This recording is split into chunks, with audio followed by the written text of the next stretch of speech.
Makanya beliau mendapatkan gelar kekasihnya Allah. Jadi kalau kita ingin tahu tentang Allah, maka sesungguhnya pelajarilah tentang Allah dari kekasihnya. Dan kekasihnya Allah itu puncaknya ada dua, Nabi Muhammad SAW, dan yang kedua itu Nabi Ibrahim. Sehingga itulah yang menjadikan kita akhirnya mengerti kita punya hajat, kita punya kebaikan, kita punya keinginan, dan tidak ada hajat kebaikan yang paling puncak untuk kita panjatkan dan kita langitkan itu kecuali ketika kita habis beramal solih. Contoh, habis taklim kajian, nanti kita taklim selesai mungkin jam 8 atau jam 8 kurang, selesai, sebelum kita pergi keluar maka kita berdoa, ya Allah, saya sudah lelah hampir 2 jam saya nunggu di Masjid Al-Falah dan menunggu setiap ilmu yang disampaikan oleh engkau dan disampaikan nabimu yang disampaikan oleh seorang guru. Jadikanlah setiap kelelahanku, keletihanku menjadi sebab engkau mengampuni dosa-dosaku, engkau memperbaiki urusan kualitas anak-anakku dan keturunanku. Itu sah, Pak. Mintalah itu kepada Allah. Saya itu merasa bahwasanya amal saya tidaklah banyak, amal saya sangat terbatas, sangatlah sedikit.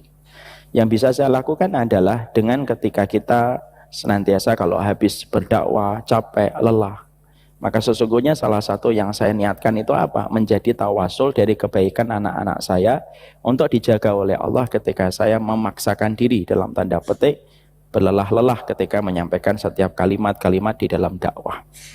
Maka itulah yang diperlihatkan oleh Nabi Ibrahim bersama dengan Ismail alaihi salam. Dan itu menunjukkan kepada kita bahwasanya amal solih yang paling berat yang kita lakukan, maka itu sangat cepat sekali membuka pintu langit. Sebagian ulama menambahi lagi, terutama kepada amal-amal solih yang sifatnya sangat-sangat mengambil zona nyaman kita sebagai seorang manusia. Kalau ada satu amal solih yang mengambil zona nyaman kita dan mengambil kenyamanan kita, dan kita mengorbankan kenyamanan kita itu karena Allah, itu paling cepat doa kita dikabulkan oleh Allah. Makanya Bapak ketika berdoa ketika waktu puasa pada kondisi puasanya ringan, itu tidak sama dengan kita berdoa kepada Allah di waktu puasanya sangat terik dan sangat panas.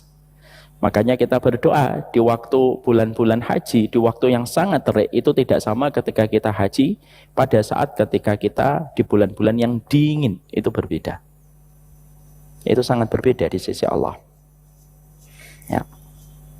Makanya ada seorang ulama salaf yang mengatakan tidak ada perkara yang paling aku syukuri kecuali aku mampu mengalahkan keinginanku untuk makan dan minum ketika pada saat dahaga yang begitu terik matahari membakarku dan aku tetap mengosongkan perutku karena Allah.